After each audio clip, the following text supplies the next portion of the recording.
The Bible isn't just a book of random stories. It's 66 different books that come together to tell one story. An incredible one about God's love for us.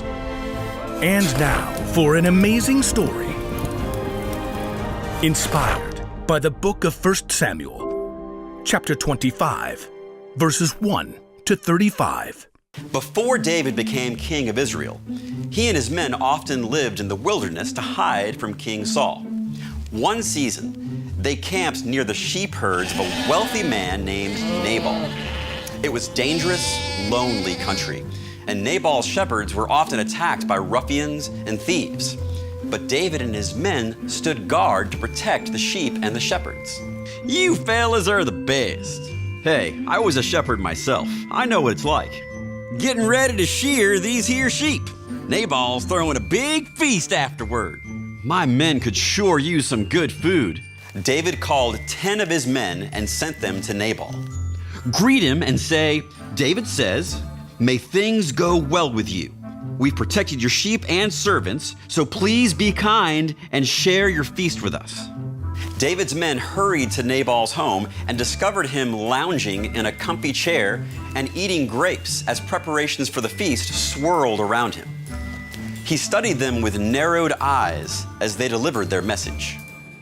David? Who is this David? Probably some lazy runaway servant. Why should I give food to him and his scalawags from who knows where? I don't know. Maybe because we helped you?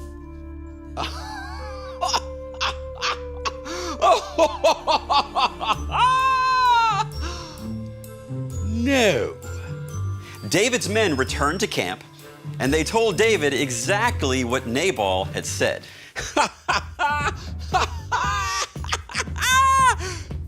No. It is on! Grab your swords, men. We're going to teach this Nabal a lesson. David and 400 of his men set off immediately. Meanwhile, back at Nabal's home, festive shearing activities were underway. But one of the servants who had been watching the sheep heard Nabal's words to David and was troubled. He knew better than to try reasoning with Nabal, so he went in search of Nabal's wife, Abigail. What is it? What's Nabal done now? David sent messengers here to greet Nabal and ask to share in the feast. And what did Nabal say?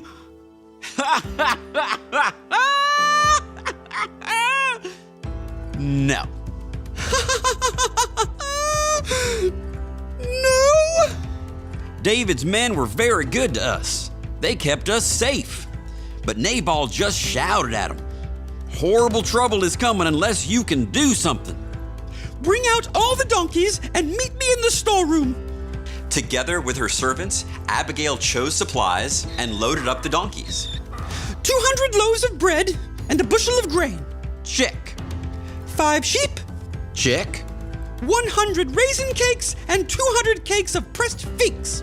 Figs and raisins for dessert? Seriously? But, check. Abigail saddled up her own donkey. Go on ahead with all the food. I'll follow. As Abigail rode her donkey down into the valley, she could hear many men approaching. David, meanwhile, was becoming more and more angry as he neared Nabal's home. All this time we spent keeping Nabal's property safe, and what does he say? No. Exactly. We're gonna make him pay. What's all this? David had just enough time to see the donkeys approaching, loaded down with good food, when Abigail came around a curve in the road. She scrambled off the donkey and threw herself down at David's feet. Please, sir, let me speak. Don't pay any attention to Nabal. He's a fool. I'm sorry I didn't see the messenger you sent, but I brought a gift now. See? Are those figs? Figs? I told you. No one likes figs. I'm partial to figs. Sir, I think the Lord is keeping you from getting even with Nabal yourself. You fight the Lord's battles, so the Lord will keep you safe and make you ruler over Israel. And when that happens, you won't have to feel guilty for harming Nabal. Abigail dared to look up. Before her, David's men waited. She could also see her own servants and the restless donkeys waiting too. God will give you success. When that happens, please remember me. At last, David smiled. Praise God! He sent you to find me. May God bless you for this. Abigail released a long breath and finally stood up, dusting off her robe. Thank you. You've shown a lot of good sense and kept me from getting even myself. So, you'll take this gift? Yes, Even the figs?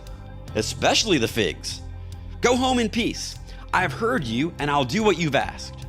Abigail and her servants returned home as David and his men headed back to camp. Fig?